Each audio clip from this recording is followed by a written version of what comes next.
மாதிரி இருக்கிற ஒரு சூழல்ல நமக்கு என்ன பெனிஃபிட்டு அப்படின்னு கேட்டிங்கன்னா, 24 ஹவர்ஸ் உங்க வீட்ல பவர் இருக்கும். அதே நேரத்தில கரண்ட் பில்லு கம்ப்ளீட்டா வராது.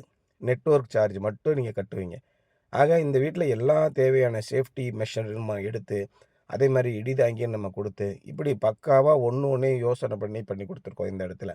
இப்ப இதே மாரி ஹைபிரிட் சிஸ்டத்த நீங்க கமர்ஷியலுக்கு போடும்போது, சோலார் உற்பத்தி எப்படி இருக்குன்னு கேட்டீங்கன்னா, இன்வெர்ட்டட் பேரபோலான்னு சொல்லுவாங்க. அதாவது கீழ் கவிழ்ந்த மாரி ஒரு சின்ன வளைவு தான் இருக்கும். அதோட புரொடக்ஷன் எப்படி இருக்கும்னு கேட்டீங்கன்னா, காலையில 7 மணிக்கு ஒரு மினிமமா 10% இருக்கும். 8 மணிக்கு 30% இருக்கும். 9 மணிக்கு 95% இருக்கும். சோலார்லேருந்து வரக்கூடிய உற்பத்தி. ஆனா 10 மணிலேருந்து காலையில சாயங்காலம் 3, 3:30 வரைக்கும் 90%, 95%, 80%ன்னு மாறி மாறி அதிகபட்ச உற்பத்தி, சோலார் மின் உற்பத்தி நடக்கும். ஆனா, இதில நீங்க ரொம்ப குறிப்பா பார்க்க வேண்டியது, நம்முடைய பயன்பாடு எப்படி இருக்குன்னு கேட்டீங்கன்னா, ஒரே சீரா இருக்கும். இப்ப இங்க 5 கிலோவாட் போட்டிருக்கோம். 5000 வாட்ஸ் உற்பத்தி பண்ணாலும், நம்முடைய யூசேஜ் எப்படி இருக்குன்னா, 1000 வாட்ஸு, 500 வாட்ஸு, 1500 வாட்ஸு இப்படி தான் நம்ம பகல் நேர பயன்பாடு இருக்கும். அப்ப கூடுதலா வரக்கூடிய 3500 வாட்ஸு இங்க ஆன் கிரிட்டா இருக்கிறதுனால ஈபிக்கு எக்ஸ்போர்ட் ஆயிடும். இதுவே நீங்க கமர்ஷியல் செட்டப் வச்சிருக்கீங்க அப்படின்னா, ஈபிக்கு எக்ஸ்போர்ட் ஆகுற ஒவ்வொரு யூனிட்டுக்கும் நெட்வொர்க் சார்ஜ் கழிச்சது போக ரூ. 1.57 மட்டும் தான் உங்களுக்கு லாபமா கிடைக்கும்.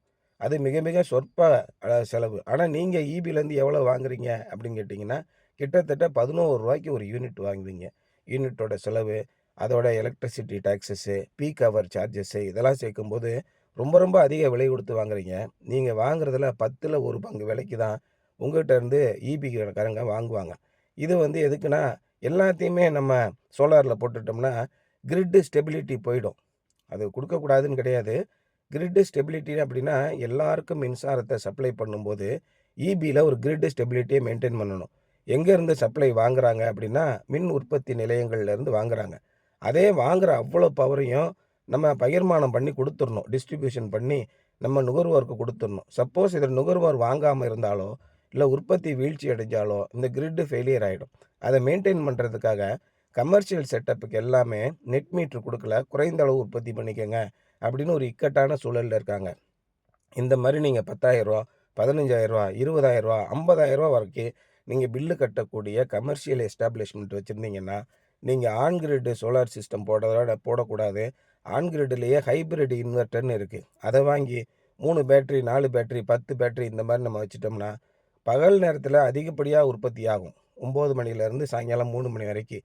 அந்த உற்பத்தி ஆகுற மின்சாரத்த உங்களால பயன்படுத்த முடியாம போகும். அத கொண்டு போய் பேட்டரியில ஸ்டோர் பண்ணி வச்சுட்டீங்கன்னா,